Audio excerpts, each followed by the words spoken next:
It's a bird. It's a plane! It's the Glute Guys. Hello, everybody. Welcome to the Glute Guys Network. I'm Dr. Aaron. And I'm Dr. Tom, and today we're back to bring you some more health news and give you our analysis as physical therapists. Today we're looking into high blood pressure. Silent, but deadly. That stinks. No, that was from earlier. All right, so today we're talking about hypertension, specifically about how over half of adults with uncontrolled hypertension are unaware of their condition, which is surprising and scary because, I mean, hypertension is a very big deal. It seems like it could be something that's so easily treated and taken care of to keep yourself and your whole system healthy. Why is it going uncontrolled, unaware? And yeah, just to interject quick, hypertension is just another word for high blood pressure. Yeah, they're interchangeable. So high blood pressure meaning the rate in which the pressure in which your blood is going through your arteries and veins, which if it is at a certain level, whether it's too low or too high, can have different effects on your body. Yes. Organ systems, all the above. So if it's too high, there's a laundry list of things it can do. I'm going to read off this list quick just to go through it. But it can lead to heart damage, stroke, kidney damage, vision loss, dementia. Dementia is basically like a cognitive impairment that usually declines as you get older. Oh, also cognitive impairment. No way. Other health issues such as erectile dysfunction, memory loss, fluid in the lungs, angina, mood changes, and stress. Yeah. A lot of times blood pressure has to do with stress too. A lot of times it has to do with the heart.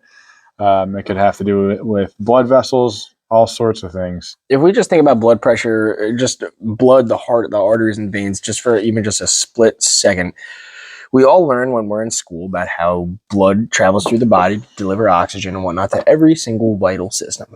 And it has to work in a closed circuit where the oxygen gets taken from the lungs, goes all throughout the body, goes back up into the heart, back to the lungs, back all throughout the body, and it just is a continuous thing. So if you think about if that system is going to every other system in the body, and now we raise the pressure that closed loop system is working inside of, you can imagine that it's going to have detrimental effects on potentially every other system that it's passing through. Yeah, it's like a plumbing system in a house. If you put enough pressure on the different pipes, they're going to burst. And it can burst in your bathroom. It can burst in your bedroom. It can burst in your living room. Yeah, it can burst anywhere.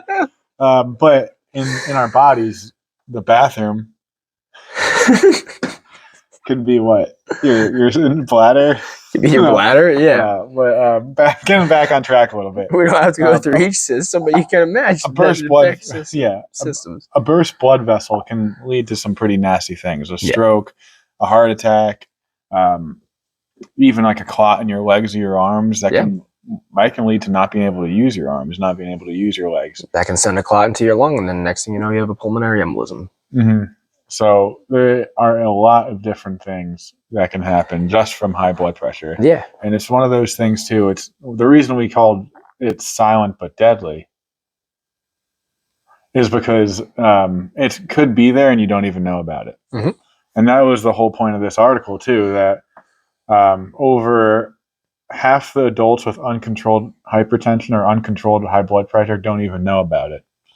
And then on top of that, of the people that do know about it, a lot of times they take medications to fix it and it's still uncontrolled. So they still have terrible blood pressure. Yeah. So despite them thinking that they're doing everything they're supposed to, it keeps getting worse and worse and worse because they just don't do anything about it. Of course. And there's all different factors that work into hypertension and high blood pressure and how it gets affected and what points can we get to control it. Obviously, you already talked about the medication route. There's the lifestyle route, exercising, healthy diet, and stuff like that as well.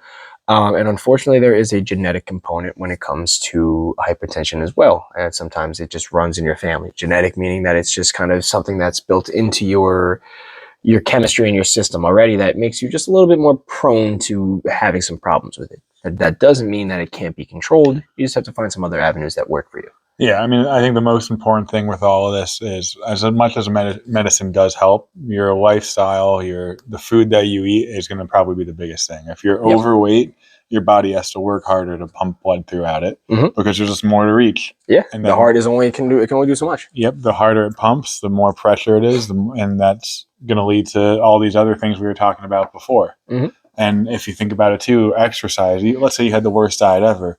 If you exercise, your heart becomes more efficient because your heart learns to react to the demands that you put on it. Mhm. So let's say you run every day. Your heart learns how to beat faster and be more controlled. Um, and then when you're relaxed, it's a little bit more calm. It's a little bit more efficient. Yeah. And then if we take out exercise and it's just eating, the more you eat, it's like high fatty foods, just way too much, and you build fat in your body, clots tend to form, things like that. You also have, like we said, you're a bigger body, so blood has to get to all these different areas. So it has to work harder and push harder in order Exactly. to do it. Oh yeah. And a lot of times when you start to work with all of those factors, it makes your blood pressure start to come back down. Hypertension can be controlled relatively fast. A lot of people, I feel like, have the misconception of like, okay, like I'll go to my yearly checkup with my doctors and we'll find out that if I have high blood pressure, doctor will give me a pill and it'll go away. A lot of times that can work, but there's just other routes and healthy routes that we can go about and not have to just always jump to going to grab the pill for the first thing that we want to do. Yeah. Everyone looks for a quick fix, Yeah. and medication is a quick fix. And it is a fix, but it's really like a Band-Aid. It Yeah. makes it look good for a little bit, but it's not actually treating the root cause. Exactly. And I hate to be that person who wants to be there like bearer of bad news and saying like, oh yeah, like, hey, yeah, like the doctor can give you a pill that'll make it go away. But if we just change some lifestyle factors, if we, like you already mentioned, if we lose some weight, we change our diet, we have less salty foods and stuff in our diet, that can help you immensely more in the future, to the point where that pill is going to help you now, but you're going to get a tolerance to it. And now we have to increase the pill. And then by the time years down the road, you're already at the maximum amount for that pill, and we didn't change any of our lifestyle factors, and now we're still stuck with that uncontrolled hypertension that you mentioned as well. Yeah, and all this being said, this isn't saying don't take your blood pressure medication. No. It's like the last thing you want to do. You have it for a reason. It's almost like a Kickstarter. It gets your body into a better spot, and then you can work towards it. Exactly. The biggest thing is to talk to your healthcare providers, your doctor, your primary cardiologist, and see what other factors they could also recommend that you change as well. Yeah, like this isn't us trying to like give you medical advice, meaning like, oh yeah, don't take your medications. No. We're saying, yeah, listen to your healthcare practitioner. They know you better than we will. But exercise, proper diet is something that's going to help decrease those things and help just your quality of life in general. Mm-hmm. Medicine also does help too, but a lot of times it's good to maybe not, like you said before, not let it be the first thing you do. It's maybe the second or third or a little bit longer down the route. Exactly. The line. But some doctors, they might say like, hey, listen, like we're going to put you on this medication and let's talk about diet, exercise, and maybe losing some weight. And then maybe we can get off the medication. Yep. Like we said, it's like a Kickstarter. Exactly. Our goal shouldn't be to use it forever. Although it does help, we want to get off of it. You want to have as little medications as you can, because every medication that you have has a side effect. Exactly, and it has another effect on another system potentially, and obviously there's different factors depending on the person as well. Of course, the person who has more of a genetic disposition to having high blood pressure, they might need that medication a little bit more than someone who doesn't have that disposition to it. But that's, again, person to person, case to case base. Even genetics is like a nature versus nurture type of thing. Like Very true. You never really know how much of a factor it is for each person. Exactly. Until you try to at least knock out other avenues and find out what works for you and what doesn't. Mm-hmm.